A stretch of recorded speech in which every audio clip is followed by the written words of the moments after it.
রূপে আর যৌবনে আমি যে রেখেছি ঢেকে অপরূপ এক মণিহার।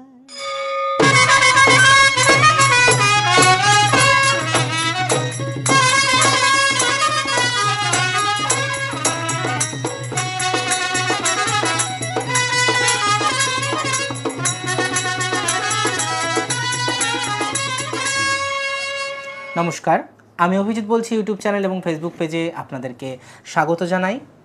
আজ আমাদের মধ্যে পেয়েছি যাত্রা জগতের বিখ্যাত একজন অভিনেত্রী শ্রীমতী বিজলী সরকারকে। তো দিদির কাছ থেকে শুনে নেব দিদির যাত্রা জীবনের নানান জানা অজানা কাহিনী। দিদিকে নমস্কার। আমি অভিজিৎ বলছি ইউটিউব চ্যানেল এবং ফেসবুক পেজের পক্ষ থেকে।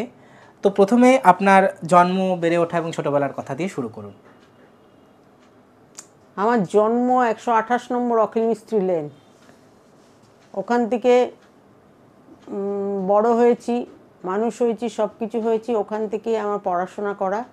তারপরে পড়াশোনা করে পাশ করে স্কুল ফাইনাল পাশ করে সেন্ট পলস কলেজে পড়াশোনা করেছি, ইউনিভার্সিটি পাশ করেছি। অর্থের অভাবে পড়তে পারিনি, আর পড়াশোনা করতে পারিনি। তারপরে ওখান থেকে যেখানে যেখানে আমাদের ভাড়া গেছি, মা যেখানে নিয়ে গেছেন, বাবা মারা গেছেন 73 সালে ওই ইয়েতে থাকতেই, ওই অখিল মিস্ত্রি লেনের ওখানে। কোথায় অখিল মিস্ত্রি যেটা বলছেন? এটা হচ্ছে বঙ্গবাসী কলেজের পেছন দিকটা। আচ্ছা, সরি, সুরেন্দ্রনাথ কলেজের পেছন দিকটা। সুরেন্দ্রনাথ কলেজ। আচ্ছা। আর বঙ্গবাসী কলেজের পেছন দিকটাতেও ছিলাম। মানে ওখানে আপনার ছোটবেলা কেটেছে? ছোটবেলা, একদম ছোটবেলা। তো ছোটবেলাতে কি মানে নাটক বা নাচ গান এই না, হ্যাঁ, নাচ গানে আমি নাচ গান শিখতাম। নাচেও ডিপ্লোমা নিয়েছি, গানেও ডিপ্লোমা নিয়েছি। ওখান থেকেই শিখেছি নাচ গান। ওখানে থাকাকালীনই ওখান থেকেই পড়াশোনা করেছি। থাকাকালীন কলেজেও ওখান থেকে পড়াশোনা করেছি। তারপরে চলে এসেছিলাম ভাড়া বাড়িতে, আমাদের ভাড়া নিয়ে থাকার বাবা মারা গেছিলেন 73 সালে।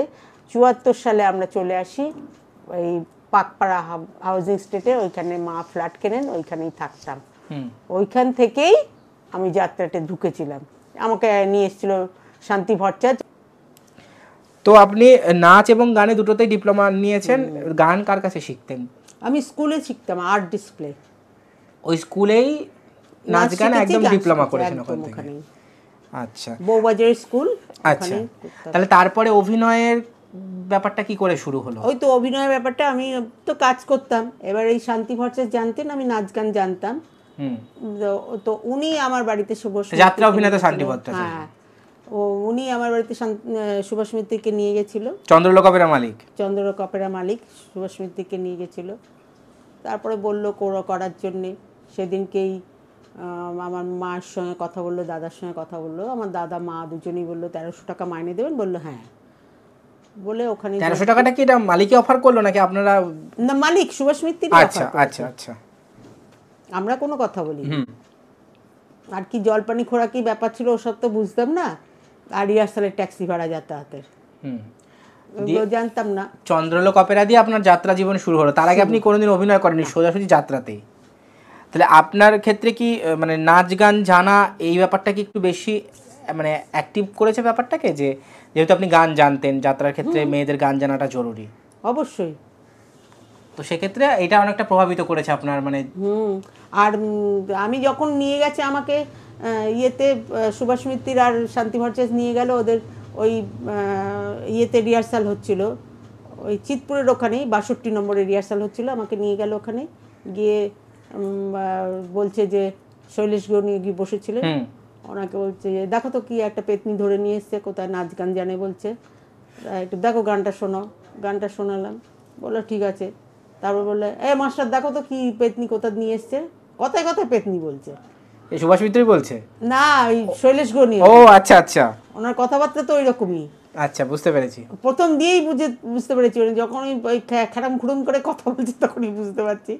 ওরা দেখি নাচ দেখাও, তখন কেনেট মাস্টার নাচের এসছেন। আর কেনেট মাস্টার বসে রয়েছে, কেনেত কুমার। আমি অতটা খেয়ালও করিনি তখন। আমি তারপরে বলছে মাস্টার দেখো তো। যেই বলেছে আমি তখন নমস্কার করতে গেছি, নমস্কার করেছি। তখন মাস্টার বলছে আমি ওকে কি শেখাবো, ও ঠিক পারবে। আর ও আমাদেরই স্কুলে 300 মেয়েকে নাচ শেখায়। কেনেত কুমারের সাথে আপনার আগে জানাশোনা ছিল? উনি আমার মাস্টার। ও বুঝে গেছে যে ওই আমাদের আর্ট ডিসপ্লেতেই নাচ শেখাতেন। আচ্ছা। আবার ওই স্কুলে আমি নাচ শিখেছি, ওই স্কুলেই নাচ শেখাতাম। আচ্ছা আচ্ছা, তাহলে ওই অমর প্রেম। কিন্তু আমি ওনাকে বলেছিলাম যে দেখুন আমি অভিনয় সম্বন্ধে কিচ্ছু জানি না, আমাকে অভিনয় হ্যাঁ, নাচ গান জানতে পারি। নাচ গান জানতে পারি আমি। সেই সেই তো অমর প্রেমের আপনার সাথে আর কোন কোন অভিনেতা অভিনেত্রী ছিলেন? নবকুমার ছিলেন, নবকুমার আর ওই সুপর্ণা সুপর্ণা কি ঘোষ টাইটেল, বোধহয়। সুপর্ণা ঘোষ, হ্যাঁ হ্যাঁ হ্যাঁ, সুপর্ণা ঘোষ ছিল। ওই বছরই বীরেন্দ্র কৃষ্ণ ভদ্রের ওইটা হচ্ছে নীলাচলে মহাপ্রভু, উনি ডিরেকশন দিয়েছিলেন সবকিছু। আর নীলাচলে মহাপ্রভু আর অমর প্রেম একই বছরে একই ছিল। বছরে ছিল। ওটা বোধহয় ওই 77 78 নাগাদ। না, ওটা হয়েছে 78-এ, 78, 79, 79, 80-তে চলে এলাম ইয়েতে প্রভাসে। প্রভাসে। তাহলে ওখানে চন্দ্রলোকে 1 বছরই ছিলেন। হ্যাঁ, আমি কোনো জায়গাতেই 2 বছর চাকরি করি। 1 বছর করে করে করে। তো ইয়েতে নীলাচলে মহাপ্রভুতে কোন চরিত্র করতেন? নীলাচলে মহাপ্রভুতে একটা ভিখারিনীর চরিত্র করতাম।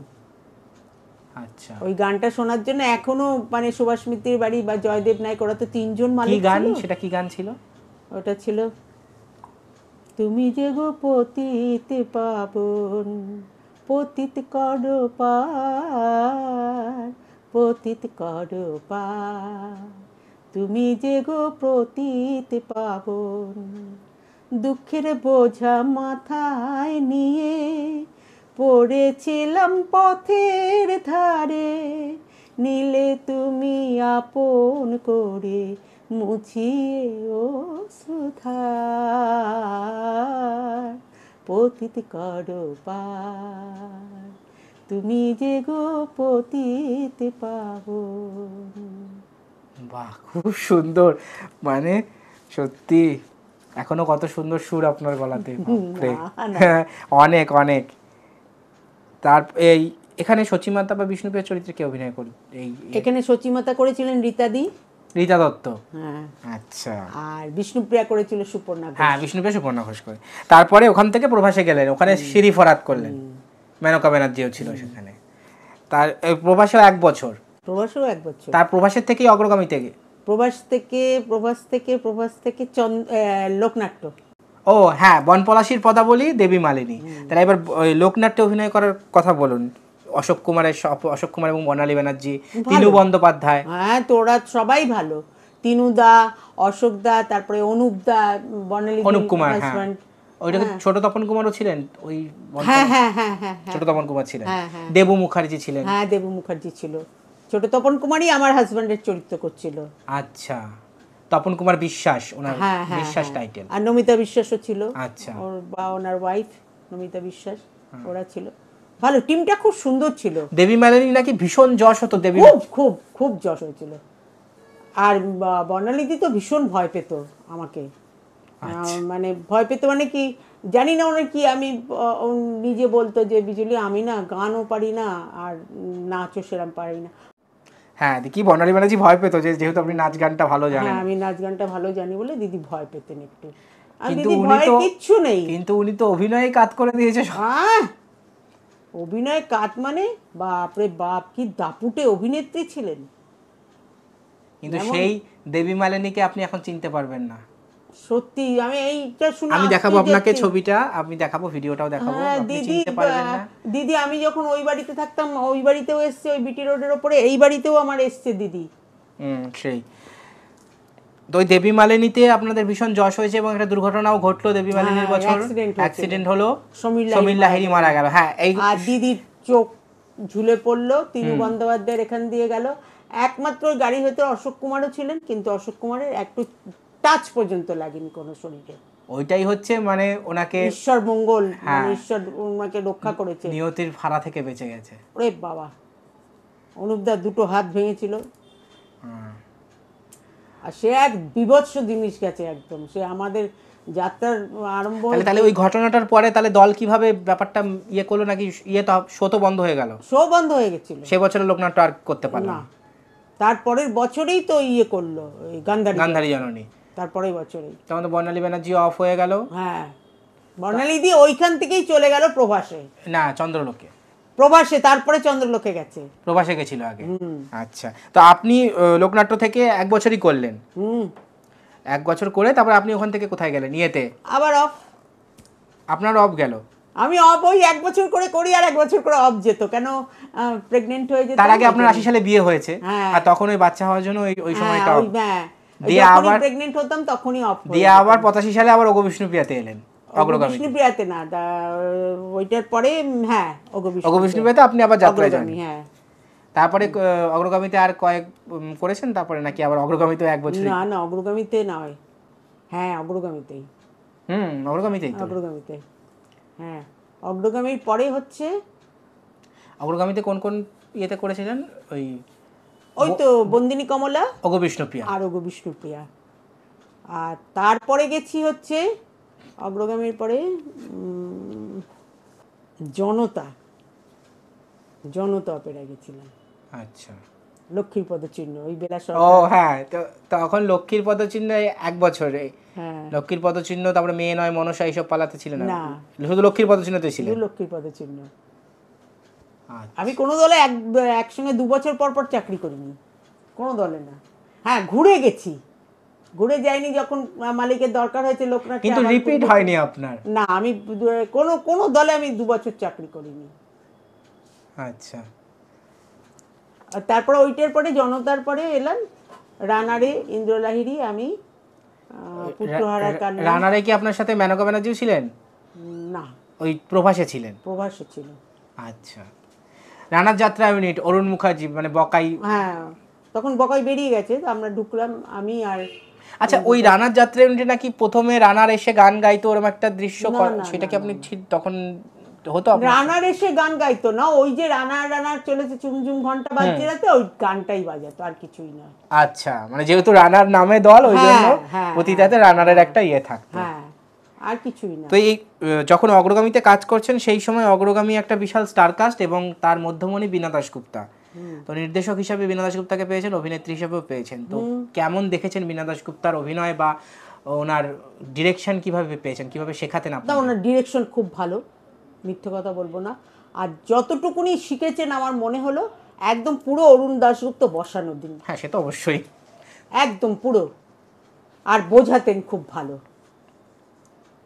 এইটা বীণাদির বিশাল গুণ ছিল, বোঝাতেন ভীষণ ভালো, বোঝাতেন। চরিত্র খুব সুন্দর তৈরি করে, সুন্দর তৈরি করে বোঝাতেন ভালো। আর সব থেকে বড় কথা, একটা ভালো লোকের ইয়েতে ছিলেন তো, আশ্রয় ছিলেন অরুণ দাশগুপ্ত। ওনারও তো মানে আমার তো মনে হয় চিতপুরে আমি যত বছর যাত্রা করেছি, ওনার মতন এডিট করার মতন ক্ষমতা, ডিরেকশন দেওয়ার মতন ক্ষমতা কোনো ডিরেক্টর আছে বলে আমার মনে হয়। অরুণ দাশগুপ্তের মতো আমার মনে হয় না। আমি যতটুকুনি ওনার কাছে দেখেছি, উনি যদি মারা না যেতেন তাহলে যাত্রা জগৎ আরো সমৃদ্ধ, আরো কারণ উনি শেষের দিকে যে সমস্ত পালা ভেবেছিলেন, যেগুলোকে বাংলায় ইয়ে করেছিলেন, সেগুলো ভাবা যায় না, অন্য কেউ ভাবতে পারে না। তো তার পরে আপনি আর কোন কোন দলে অভিনয় করলেন? রানারে করেছি, গণনাট্যে করেছি, দিলীপ চাটুর্যে। তার আগে গণনাট্যে, তার আগে গেছি জনতার আগে গণনাট্যে গেছি, রঙ্গাবিল্লার ফাঁসি, সোনাই দিঘি। রঙ্গাবিল্লার ফাঁসিতে আপনি ছিলেন? ওটা তো একটা মানে দিলীপ চ্যাটার্জির একটা ভয়ঙ্কর প্রেজেন্টেশন ছিল। হ্যাঁ বাবা, আমাদের রংমহলে বই হচ্ছে, যাত্রা হচ্ছে, একেবারে লালবাজার ঝেঁটিয়ে এসছে, কেউ বাঁচছিল না, কমিশনার থেকে শুরু করে সব। আর বই শেষ হওয়ার 15 মিনিট আগে সব চলে গেল। ওই যে মানে যেই মেয়েটার জন্য ঘটনাতে, যে সেই মেয়েটার ক্যারেক্টারটা কি আপনি করতেন? না, যার জন্য রঙ্গাবিল্লার ফাঁসি যে হলো। হ্যাঁ, ওই ওর করতে হচ্ছে, ওর বাড়ি হচ্ছে ওই ডানকুনিতে ওই দুধের ফ্যাক্টরিটা আছে না, ওর নামটা আমি ভুলে যাচ্ছি। ও আমার সঙ্গে রানারেও অভিনয় করেছে, ওর নামটা ভুলে যাচ্ছি। ভালো অভিনেত্রী, ছেলেটিও ভালো ছিল, মেয়েটিও ভালো ছিল। আমি করতাম একদম ওটাকে, ওরা দুজনেই ইয়ে ছিল। আর রঙ্গা করতো একটা 24 পরগনার দিকে একটা ছেলে, ওই ছেলেটা করতো। আর বিল্লা করতো ওই সমীর বিশ্বাস, যে ইয়েতে ছিল। এই রঙ্গাবিল্লার ফাঁসি মানে যাত্রায় সেই সময় একটা আলোড়ন সৃষ্টি করেছিল দর্শকদের ইয়ে থেকে, আমি যতটুকু জানতে পারি। তো সেটা কেমন দেখতেন আপনারা, দর্শকের উপরে প্রভাব, বা কিভাবে তারা ব্যাপারটাকে ইয়ে করতো? ওই ফাঁসির দৃশ্যটা দেখার জন্য মানে প্যান্ডেলে প্যান্ডেল নাই যে সেখানে প্যান্ডেল খুলে দিতে হয়নি, এমন বিশৃঙ্খলা লেগে যেত মানুষের ভিড়ে। আর বইটা ওই ভদ্রলোক ওই ওনারও 24 পরগনা বালি, উনি লিখেছিলেন ভট্টাচ, কিষাম ভট্টাচ যেন নামটা, টাইটেলটা ভট্টাচ আমার মনে আছে। উনি অনেক বই দিয়েছে চিৎপুর, আর বেশিরভাগ ওই গণনাট্যের বাধা ধরা ছিল। প্রসাদ কৃষ্ণ ভট্টাচার্য। প্রসাদ কৃষ্ণ ভট্টাচার্য। এই গণনাট্যের পরে আর কি কোন শিল্পীর সঙ্গে কোন দলে কাজ করলেন?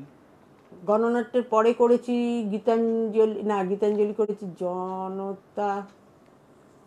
জনতা, রানার, তারপরে গেছিলাম বঙ্গলক্ষ্মীতে করিনি।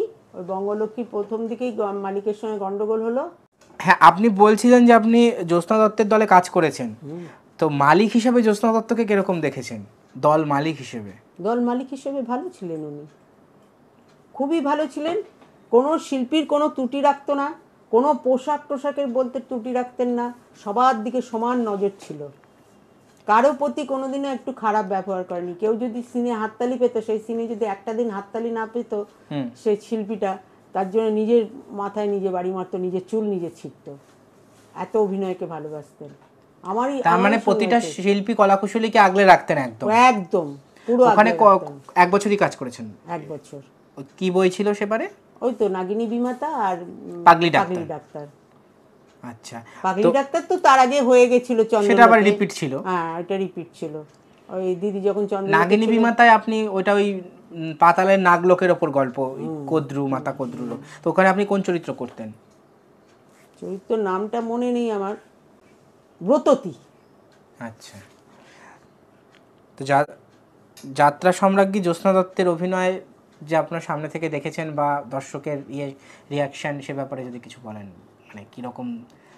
যদিও তখন উনি অনেকটাই মানে ম্যাচিওর। হ্যাঁ হ্যাঁ হ্যাঁ, অভিনয় তো ওনার দাঁড়িয়ে দেখতে হতো, অভিনয়টা বিশেষ করে। আর ওনার এমন একটা দাপট ছিল।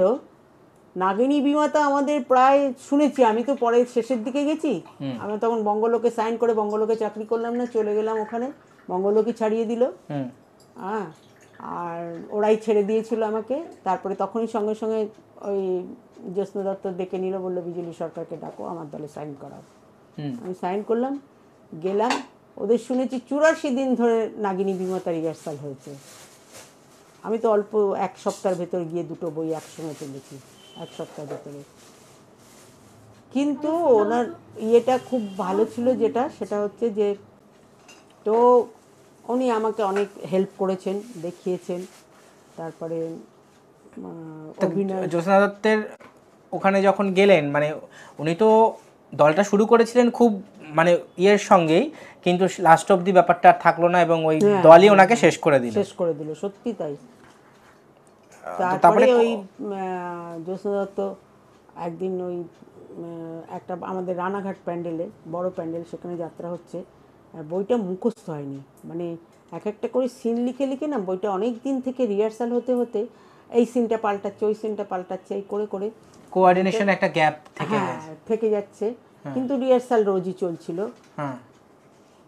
রানাঘাটের ওখানে প্রম্পট করে বই করতে হয়েছে।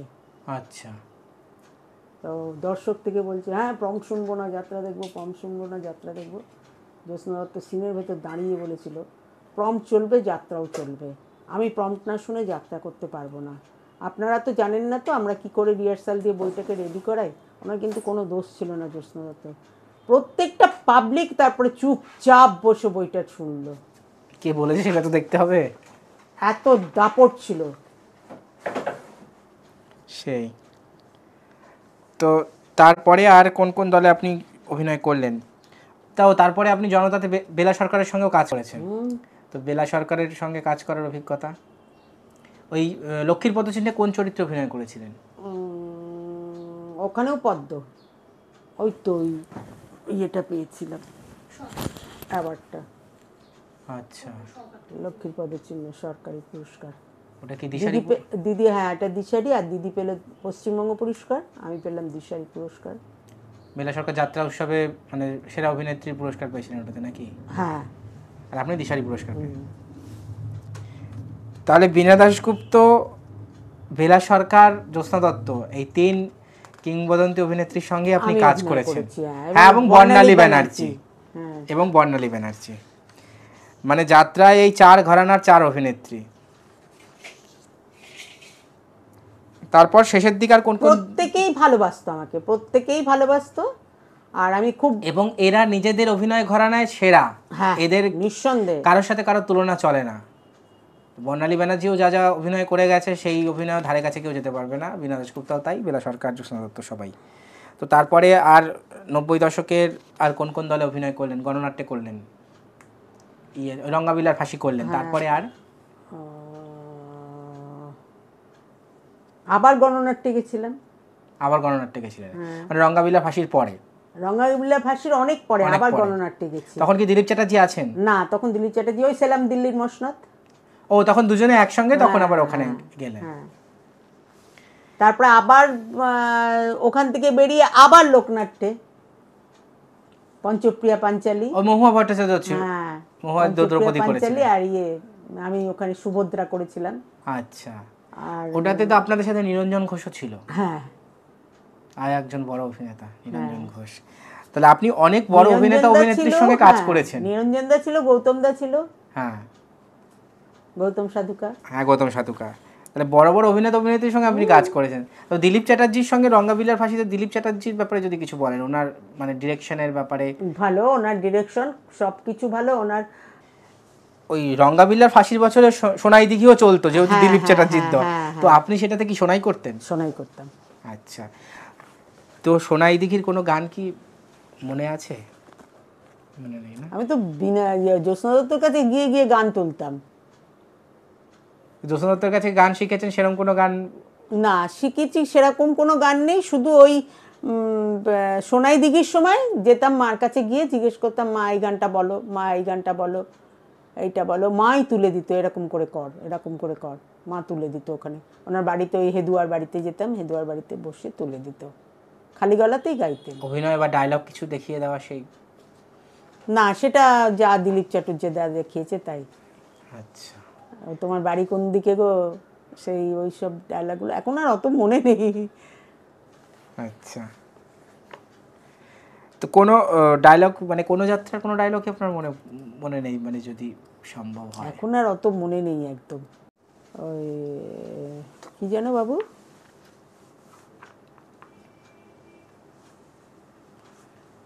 কি যাত্রাটার নাম জানো বাবু? কৃষ্ণ কলিকেষ্ট আসছে, এই আমাদের অশোকদের লেখা। আচ্ছা, উনি দিয়েছিলেন একটা ক্লাবকে, ওই ক্লাবে করেছিলাম অনেক বছর করেছি। ওখানকার যতগুলো, যে কটা জায়গায় কম্পিটিশন হয়েছিল প্রচুর, যতগুলো সব প্রাইজ আমার ঘরে, সমস্ত। ওটাতে কি চরিত্র করতেন? একটা পাগলির চরিত্র করতাম, মেন মানে বইটার যে কেষ্ট ছিল, কেষ্টর মা করতাম। আচ্ছা, মানে কলির কৃষ্ণ আসছে, সেটা সামাজিক একটা হ্যাঁ, সামাজিক। হ্যাঁ, প্রথমটা ওই মাইথোলজিক্যাল দেখালো, দেখিয়ে তারপর সেটা মানে পুরাণের সাথে সমাজের মিল। বইটা দুর্দান্ত লিখেছিল অশোক দে, দুর্ধর্ষ লিখেছিল। আচ্ছা, ওই সেদিনকে এই লাস্ট যে যাত্রা দেখতে গেলাম অনুভবের দিনকে, সেদিনকেই অশোকদা রোজই আসেন। অশোকদা সেদিন বলছে, এই মাত্র ইয়ের সঙ্গে কথা হচ্ছিল, কি যেন বেশ মেয়েটার ইয়ে কি পাল যেন, শর্মিষ্ঠা পাল, ও যাত্রা দেখতে এসেছিল। শর্মিষ্ঠা পাল, শর্মিলা পাল। শর্মিলা পাল, ও দেখতে এসেছিল। ওই ও কলিকেষ্ট করেছিল। তো ওকে বলছে, তোমরা কি বলছো, বিজলী সরকার যে করে গেছে ওর উপরে কেউ যেতে পারবে না। আমি একটা রস্ট্যাম্পের ওপর দিয়ে 8 ফুট ওপর থেকে গড়িয়ে গড়িয়ে স্টেজে পড়ে যেতাম। একটা সিন ছিল, ওটা আমি নিজের থেকেই নিজে সৃষ্টি করেছিলাম। সেই মানে সত্যি এগুলো এক একটা, সেই পারেলি ঢুকছে এই একটা মানে মেয়েকে। তো আপনার ওই দলের কোনো কোনো বইয়ের ডায়লগ কিছু, নাগিনী বিমাতা বা ওই? না, মনে নেই। শুধু ওই চন্দ্রলোকের একটা গান আমার মনে আছে, কারণ যখনই যেতাম ওই গানটা আমার কাছে সুভাষ মিত্র শুনতে চাইতো। আর ওই জয়দেব নায়ক ছিল, ওনারা 3 জন মালিক ছিল, তো সুভাষ মিত্র, জয়দেব নায়ক, নীলাচলে মহাপ্রভুর গান না, আর বঙ্কিম শাহ, ওই অমর প্রেমের গানটা। হ্যাঁ, তো মনে মনে পড়বে সেই গানটা একটু? ওই ওই একটা গানই মনে আছে, ওই গানটাই শুনতে চাই তো খুব, একদম ওটা গ্রিন রুম থেকে গানটা ধরতাম। আচ্ছা, এমন চাঁদিনী রাতে একা এই নিরালাতে সুরে সুরে তুমি যেন ডাকো, তাই তো এত কাছে আসি, বলি ওগো ভালোবাসি, এমন চাঁদিনী রাতে। অসাধারণ সত্যি। তা আপনি গান বা নাচ পরবর্তীকালে এখন শেখানোর ব্যাপারে কি আপনি কি শেখান? আমার তো জায়গা নেই, আমি তো তাহলে তো শিখাতে যেতাম। আমি পুরনো বা কোনো পাড়ায় যে স্কুলদের থাকতাম, সাথে যুক্ত? আমাকে তো মেয়ে ছাড়ে না। আচ্ছা, না শেখানোর মধ্যে থাকলে আপনার মানে হ্যাঁ, এটা মনটাও ভালো থাকতো, লাগতো। ভালো লাগতো মনটা, কিন্তু আমি চলে গেলে, আমি যদি বাইরে যাই এর লোকটাকে হ্যাঁ, দেখবে ওটাই কে? হচ্ছে এটাই আমার মারাত্মক বেরি হয়ে গেছে। নাহলে তো আমি করছিলাম অ্যামেচারে, আমার মানে এই যা প্রফেশনাল ছেড়ে দেওয়ার পরে অ্যামেচারে মানে 24 পরগনা আর ইয়েতে ডেকে ডেকে সারা করে ফেলে দিয়েছে আমাকে। মানে অ্যামেচারে একসময় খুব করেছেন, এই লাস্টের দিকে করেছি ভীষণ ভাবে, প্রফেশনাল ছাড়ার পর। প্রফেশন ছাড়ার পর। তাহলে মোটামুটি আপনি কতদিন অবধি করলেন যাত্রা? লাস্ট ছাড়লেন কবে পেশাদারে? লাস্ট আমি করেছি হচ্ছে ওই মুক্তমঞ্জুরি অপেরায়, চড়ে চড়ে মাস্ততো ভাই, 2008-এ। 2008-এর পরে আপনি আর পেশাদারে ইয়ে করেননি, তারপর থেকে অ্যামেচার করতেন প্রচুর? প্রচুর অ্যামেচার বলতে যারা বলতে, এই আমাকে বিশেষ করে অজয় ভূঁইয়া নিয়ে গেছিল এই নরেন্দ্রপুর ক্লাবটাতে। এই নরেন্দ্রপুর মানে কিছু কিছু পার্টিকুলার জায়গাতে আপনি হ্যাঁ, একদম বাধা ধরা হিসেবে একদম করতেন? একদম করতাম বাধা ধরা হিসেবে। এদেরকে আমি সোনার প্রাইজ পর্যন্ত তুলে দিয়ে এসছি এই নরেন্দ্রপুরের টিমটাকে। সেখানেই তাও কি কি পালাতে অভিনয় পরে অ্যামেচারে? অ্যামেচারে ওই তো কলিকেষ্ট আসছে করেছি, তারপরে ওই ভৈরবদার বই করেছি, আর অশোকদার বই করেছি বেশি। হ্যাঁ, গান্ধারী জননী, হ্যাঁ, তারপরে আরও অনেক বই করেছি, নট্য কোম্পানির বইও করেছি। না, যেহেতু আপনার গানের ইয়েটা খুবই ভালো, তো সেক্ষেত্রে আপনি পরবর্তীকালে অ্যামেচারে বীণা দাশগুপ্তা বা জ্যোৎস্না দত্তের কোনো ক্যারেক্টার করেছেন সেরকম? হ্যাঁ, আমি উষা করে এসেছি মেদিনীপুরে। আচ্ছা, ওরা বাড়ি থেকে ডেকে নিয়ে গেছে আমাকে, ব্রজের বাঁশরী। ব্রজের বাঁশুরি উষা। তো উষার কোনো গান মনে আছে আপনার? আকাশ কেন নীল হেরিয়া আছে? আকাশ কেন নীল হেরিয়া, কেন এত নীল চারিধার, তরুলতা মৃত্তিকা নদী জল ফুল ফল সবই তারি একাকার, আকাশ কেন নীল হেরিয়া। দেহ মাঝে নীল। ওই মানে না করতে করতে, আর আগে আমি এমনি গান করতাম চেঁচিয়ে চেঁচিয়ে ঘরে, আর তারপরে এই গানটাও তো আছে, এই যে এটা বোধহয় ইয়ের গান, কৃষ্ণ, এটা এটা ব্রজের বাঁশুরির বোধহয় মনে হচ্ছে। কৃষ্ণ আমার নয়নের মণি, কৃষ্ণ সূরজ চন্দা, যার দেহ তনু মন জীবন যৌবন, আমি যে প্রেম ডোরে বন্ধা,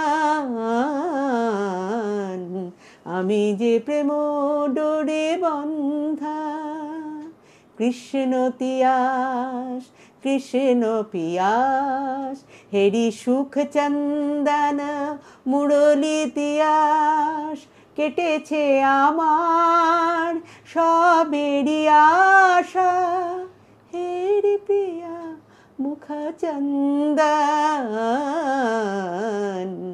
আমি যে প্রেম ডোরে বন্ধা, আমি যে প্রেম ডোরে বন্ধা। ওই তো পুরো মীরার বধূ তো দুর্গাদাস, দুর্গা সেনের সুর, কিন্তু আর আমাদের নীলাচলে মহাপ্রভু দুর্গা সেনের সুর। তো ওই নীলাচলে ওই দুর্গা সেনের কাছে গান শেখার, আপনি তো গান গেয়েছেন ওই যখন পাগলিনীর ওই যে চরিত্রটা করেছিলেন নীলাচলে মহাপ্রভুতে, একটা তো গান প্রথমে গাইলেন, তো দুর্গা সেনের কাছে শিখেছেন, তো তখন উনি শিখিয়েছেন আপনাকে? হ্যাঁ, উনিই শিখিয়েছিলেন। ওই রকম একজন স্টলওয়ার্ড থিয়েটারের এবং যাত্রার, যে নটির বিনোদিনী এবং মীরার বোধহয় সুর করেছেন, দুটো বিখ্যাত মিউজিক্যাল হিট যাত্রাতে দুর্গা সেনের সুর। সুরকার একটা সত্যি। হুম। নিজের যাত্রা দলের কথা বলেছো? আমার যাত্রা দলের, হ্যাঁ ও আপনি দল করেছিলেন? হ্যাঁ। হ্যাঁ, সেই কথা বলুন একটু। ওটা হচ্ছে ওটা 1988 সালে করেছিলাম। কি নাম নিউ ছিল? নটনারায়ণ অপেরা, আচ্ছা, জিটি রোডের মেয়ে। এক বছরই চলেছিল মানে দলটা? এক বছর মানে কি, আমার দলটার এত বায়না ছিল, এত বায়না ছিল, আর শঙ্কর পাল ছিল, মাল খেয়ে পড়ে রয়েছে, গেল না, ব্যাস আচ্ছা। সেই থেকে বন্ধ হয়ে গেল। আহ, আমার খরচা ছিল 5,000 টাকা, 6,000 টাকার দলের খরচা ছিল, আমার বায়না হয়েছে 7-8 হাজার টাকা, কোনো জায়গায় 12,000 টাকা বায়না হয়েছে এত। আর যেখানে যেতাম সেখানে যশ নিয়ে ফিরে আসতাম। জিটি রোডের মেয়ে। जीटी रोड में গাড়ি চলতা জিটি রোড पर আসানসোল মে জানা, এটা শ্যুট ছিল। এই ওই শৈলেশ গনিয়াগির নিজস্ব ওনার সুরকার, কালো করে লোকটা দেখতে, ওনার নাম ভুলে যাচ্ছি। রঘুনাথ দাস। রঘুনাথ দাস।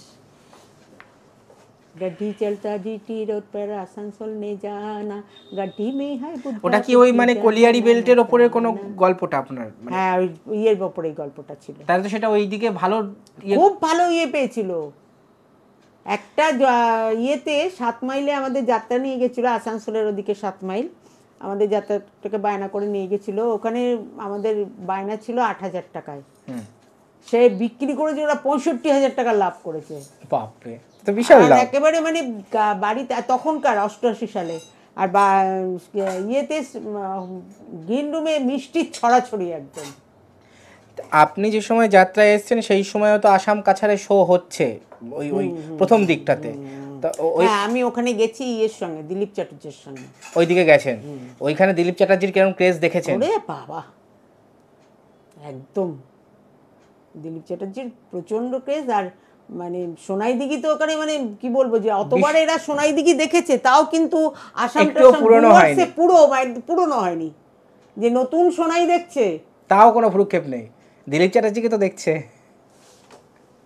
সবই তো নতুন একদম। হ্যাঁ, ভাবনা কাজী থেকে শুরু করে, আর এই ভাবনা কাজী বলছি, সেই ভাটুক ঠাকুর, মামি টামি সব নতুন। ওই দুটো হিরো তারাও নতুন, সবই নতুন। মাধব আর যাদব দুটো সব নতুন। তাহলে ওই আসাম কাছাড়ের দিকেও প্রচুর শো করেছেন আপনি বিভিন্ন দলের সঙ্গে। আর ইয়েতেও করেছি, লোকনাট্যে করেছি, তারপরে অগ্রগামীতে করেছি আসামের ওদিকে, তারপরে রানারে করেছি, ওইদিকে করেছি একদম প্রচুর দলে। বীণা দাশগুপ্তার কিরকম ইয়ে ছিল ওইদিকে? আপনি বিষ্ণুবাড়িতে তো গেছিলেন, ওইদিকে শো হয়েছিল? হ্যাঁ, শিলিগুড়িতে শো হয়েছিল। শিলিগুড়িতে শো হয়েছিল, ভালো, বীণাদির ভালো ইয়ে হয়েছে। তবে বীণাদির থেকে ওই দিকের বেশি টানটা হচ্ছে দেখতাম জ্যোৎস্না দত্ত, আর হচ্ছে দিলীপ চ্যাটার্জি, আর একজন হচ্ছে অরুণ মুখার্জি, বকাই। মোহন অপেরারও বোধহয়। হ্যাঁ, মোহন অপেরা, উৎপল চ্যাটার্জি, মোহন চ্যাটার্জি, উৎপল চ্যাটার্জি এবং কনকলতা চ্যাটার্জি, ওই মানে যখন সীমা নাট্য কোম্পানি। হ্যাঁ, যখন আমি গণনাট্যে রঙ্গাবিল্লার ফাঁসি করছি, তখন বলে এই কালকে ইয়ে আসবে, কাল যাত্রা দেখতে আসবি নে, মোহনমিতা না, হ্যাঁ মোহনমিতা, মোহন চ্যাটার্জি, মিতা চ্যাটার্জি আসছে, কালকে যাত্রা দেখতে আসবি সবাই। তো আপনি একজন অভিনেত্রী হিসাবে সেই সময়ের অন্যান্য অভিনেত্রীদের সাথে ব্যক্তিগত সম্পর্ক কেমন ছিল আপনার? আমার ভালো সম্পর্ক ছিল প্রত্যেকের সঙ্গেই। দেখুন, এক জায়গায় থাকতে গেলে ঘটিবাটি সব লাগবেই, সে তো ঠোকাঠুকি হবে, সেইটা কোনো কথা না, সেটা কোনো ধর্তব্যের ভেতরে নয়। কিন্তু প্রত্যেকের সঙ্গেই আমার ভালো ব্যবহার ছিল, প্রত্যেকের সঙ্গে আমার ভালো মেলামেশা ছিল, প্রত্যেকের সঙ্গে কথাবার্তা ভালো ছিল। তা নাহলে এখনো আজও পর্যন্ত আমি তাদের সঙ্গে সমান সম্পর্ক রেখে দিয়েছি, তারাও আমার সঙ্গে সমান সম্পর্ক রেখে দিয়েছে। নাট্য কোম্পানি থেকে ডাক এসেছিল কখনো? হ্যাঁ, গেলেন না? হ্যাঁ গেছি, অভিনয় করিনি, আমার মাইনে পোষায়নি, আমি অভিনয় করি। সেটা কোন বছর, মানে কোন? এটা বোধহয় আমি দল করার আগে মনে হয়, 88 সালের আগে, 88 সালের আগেই হবে। আচ্ছা, তার মানে বেলা সরকার ছেড়ে দেওয়ার পর? বেলাদি ছেড়ে দেওয়ার পর। তাহলে আপনার ব্যক্তিগত জীবন সম্পর্কে কিছু বলুন। 80 সালে আপনি যাত্রা অভিনেতা প্রশান্ত সরকারকে বিয়ে করলেন, আবার আপনার একটাই মেয়ে। এই একটাই মেয়ে, অনেক বছর পরে, অনেক তপস্যা করে, অনেক কাঠখড় পুড়িয়ে, এই আমার একটাই সাধনার ধন। হ্যাঁ, প্রচুর প্রচুর কষ্ট করে, ওই মেয়েও আমার খুব কষ্ট করে। তাহলে আর এই যাত্রা জগতে আপনার যে অবদান, সেই অবদানের স্বীকৃতি স্বরূপ পুরস্কার বা সম্মানের ব্যাপারটা যদি কিছু। হ্যাঁ, আমি পেয়েছি 1,00,000 টাকার পুরস্কার, শান্তিগোপাল পুরস্কারটা পেয়েছি পশ্চিমবঙ্গ সরকার, পশ্চিমবঙ্গ সরকার থেকে। তারপরে শিল্পী ভাতা যেটা, সেটা শিল্পী ভাতা যে অনুদানটা, সেটাও আমি দুজনেই পাচ্ছি, পান। দুজনেই পাচ্ছি। আমার কয়েক বছর পরের থেকে আমার হাজব্যান্ড পাচ্ছে, আমি আগে থেকেই পাচ্ছি। আমি যে বছর থেকে যাত্রা ছেড়েছি সেই বছর থেকেই পাচ্ছি। তাহলে এখন আপনার মানে সময় কিভাবে কাটে দাদাকে নিয়ে, ওনাকে নিয়ে? আর এই সংসার নিয়েই কেটে যাচ্ছে। আর আমার তো এখন মাথায় চিন্তা সব সময় এই মানুষটার জন্যে। মানে এখন আপনি মানে ইচ্ছা করলেও যাত্রায় যাওয়াটা এখন না, সম্ভব না? কোনো সম্ভব নয়, কোনো মতেই নয়। একদম আমি বেরোতেই পারি না ঘর থেকে, একদম। নাকে রেখে আমি কোথায় যাব? উনি তো কিছু কারণ করতে আপনার পারেন না। শারীরিক দিক থেকে কোনো অসুবিধা নেই যে আপনি পেশাদার বা অ্যামেচার দুটোতেই করতে পারবে, এখনো সেই সক্ষমতা আপনার আছে? আছে, এখনো আমার আছে, কিন্তু আমি এনার না জন্য না, কিছু ওনাকে করতে ছেড়ে পারবো তো না। যাওয়ার কোনো প্রশ্নই আর নেই। আমার মেয়ে তো বাড়িতে থাকে না, ও তো সিরিয়ালের অ্যাসিস্ট্যান্ট ডিরেক্টরও। আর কখনো কাছে আছে, কখনো নেই। এই আগস্ট মাস থেকে বসে আছে, এই মাঝে মাঝে হচ্ছে, যাচ্ছে, আবার ইয়ে করছে। তা একদম টপ নায়িকা হিসেবে কি আপনার ইয়ে করার মানে কাজ করার ইয়ে হয়েছে যে? হ্যাঁ, আমি তো টপ নায়িকাই ছিলাম ইয়েতে, গণনাট্যতে টপ নায়িকা, তারপরে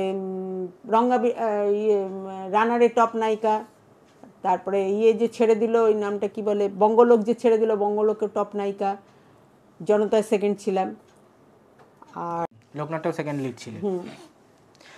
তো এই আপনার বিনাদির সঙ্গেও সেকেন্ড লিড ছিলাম। এতদিনের যাত্রা জীবন, তো কোনো আক্ষেপ কি আছে যে এই ধরনের চরিত্র আমি করতে পারতাম? বা আমার কোনো আক্ষেপ নেই, তার কারণ হচ্ছে আমি প্রত্যেকটা ধরনের চরিত্র করতে পেরেছি।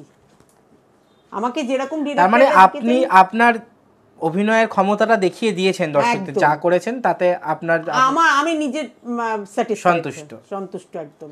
আচ্ছা, তো যাই হোক, অনেক কিছু আপনার থেকে জানলাম। তো শেষে আর একটা যদি কোনো মানে খুব কি বলবো চলতি গান যদি যাত্রার একটা আপনি শোনান, মানে যে সেটা অন্য যে কোনো মানে কি বলবো কাল্ট যেগুলো, ধরুন মীরার বধুয়া হোক, নটি বিনোদিনী হোক, এই ধরনের যেগুলো আছে, সেই ধরনের কোনো যাত্রা থেকে যদি আপনি কোনো গান যদি আপনার পছন্দের। কলঙ্কে মোর কৃষ্ণ আছে, আমি যাত সপেছি রাঙা পায়ে, সব হারালেও কৃষ্ণ আছে, যাত সপেছি কৃষ্ণ পায়ে। আমি যাত সপেছি কৃষ্ণ পায়ে, কলঙ্কে মোর ভয় কি আছে, আমি মন সপেছি রাঙা পদে, সব হারালেও কৃষ্ণ আছে, যাত সপেছি কৃষ্ণ পায়ে। হরি আমার প্রেমের দেউল, মন কদমে গেথে মালা, হরি আমার প্রেমের দেউল, মন কদমে গেথে মালা, পরিয়ে দিনু তোমার গলে, প্রেমের ফাঁসি চিকন কালা। তোমার মীরা রানী ভিখারিনী, মীরা রানী ভিখারিনী, দাও দেখা দাও ডাকো কাছে, যাত সপেছি কৃষ্ণ পায়ে। আমি যাত সপেছি কৃষ্ণ পায়ে, কলঙ্কে মোর ভয় কি আছে, আমি মন সপেছি রাঙা পদে, সব হারালেও কৃষ্ণ আছে, যাত সপেছি কৃষ্ণ পায়ে। সত্যি অসাধারণ আপনার গানের গলা। তো এখন ভবিষ্যতে যাত্রা যদি কেউ আসতে চান, তাদের উদ্দেশ্যে আপনার কি বার্তা থাকবে একজন সিনিয়র আর্টিস্ট হিসেবে? সিনিয়র আর্টিস্ট হিসেবে দেখুন, আমরা করে এসেছি, কষ্টও করেছি, আবার সুখেও চাকরি করেছি। এখনকার তো বর্তমান যুগে যারা সবাই আসছে, সবাই সুখের চাকরিতে ঢুকছে, কিন্তু সুখের চাকরিতে ঢুকে যাত্রাকে যেন কেউ না অবহেলা করে, এটাকে বাঁচিয়ে রাখার চেষ্টা করুন, কারণ এর ওপরে প্রচুর প্রচুর প্রচুর সংসার নির্ভর করছে। এটাকে বাঁচিয়ে রাখার চেষ্টা করুন, যে তারা অভিনয় করতে এবং এসেছে, বাঁচিয়ে রাখা শুধু না, বিশুদ্ধ যাত্রার ফর্মটাকে বাঁচিয়ে রাখা। যাক, আপনার যাত্রা জীবনের অনেক কথা শুনলাম, আপনাকে অসংখ্য ধন্যবাদ আমাকে সময় দেওয়ার জন্য, এতক্ষণ কথা বলার জন্য, এতগুলো সুন্দর গান শোনাবার জন্য। অনেক স্মৃতি আপনার কথার মধ্যে দিয়ে উঠে এলো। তো আজকের মতন আমরা এখানেই শেষ করছি। আপনি ভালো থাকুন, সুস্থ নিরোগ থাকুন এই কামনা করে। আপনিও ভালো থাকুন এবং আপনি যাদেরকে তুলে ধরছেন, যাদের জন্য এত দূর এগিয়ে এসছেন, আমি বলি চেষ্টা করছি, আমাকে কে এগিয়ে দিয়েছে আমি জানি না, এইটা হয়তো আপনার আমার যেন ফুল হ্যাঁ অবশ্যই আশীর্বাদ করুন, এবং আমি যেন আমার লক্ষ্যে পৌঁছাতে আমাদেরকে পারি। যে সমস্ত তুলে ধরছেন এর জন্য আপনাকে অসংখ্য অসংখ্য অসংখ্য ধন্যবাদ। আচ্ছা, থ্যাংক ইউ। কারণ এইগুলো তো খুঁজে খুঁজে আপনাকে বের করতে হচ্ছে, শুধু বের করা না, তার পেছনে দীর্ঘ পড়াশোনা এবং তবে গবেষণা রয়েছে। তবে ঠিক আছে, তো আজকে আমরা এবং এই যাত্রা জগৎটাকে যেন কেউ অবহেলা করে নষ্ট না করে। এবার জানি না, দেখুন কে আপন করবে বা অবহেলা করবে সেটা তো বলা যাচ্ছে না, কিন্তু এত কয়েকশো বছরের একটা সংস্কৃতি, এটাকে আমাদেরকে বাঁচিয়ে রাখতে হবে। এই চিন্তাধারা করে যারা আসছেন তারা যেন এই চিন্তা, এবার সেটা বাঁচিয়ে রাখার জন্য কিন্তু ইতিহাসের চর্চাটাও দরকার। শুধু পারফর্ম করলেই তো হবে না, সেই অতীত ইতিহাসের চর্চাটাকেও দরকার, কারণ কারা ছিলেন, তারা কি করে গেছেন, সেটাকে ভবিষ্যৎ প্রজন্মের কাছে পৌঁছে দিতে হবে। সেই কাজটাই আমি করে যাচ্ছি। তো আজকের মতন আমরা এখানেই শেষ করছি। দিদিকে অসংখ্য ধন্যবাদ, ভালো থাকবেন, সুস্থ নিরোগ থাকুন। শেষ করছি আজকে এখানে। নমস্কার। নমস্কার, আমিও শেষ করলাম। তুমি দেব পতিত পাবন, পতিত করো পার, পতিত করো পার। তুমি যে গো পতিত পাবন, দুঃখের বোঝা মাথায় নিয়ে পড়েছিলাম পথের ধারে, নিলে তুমি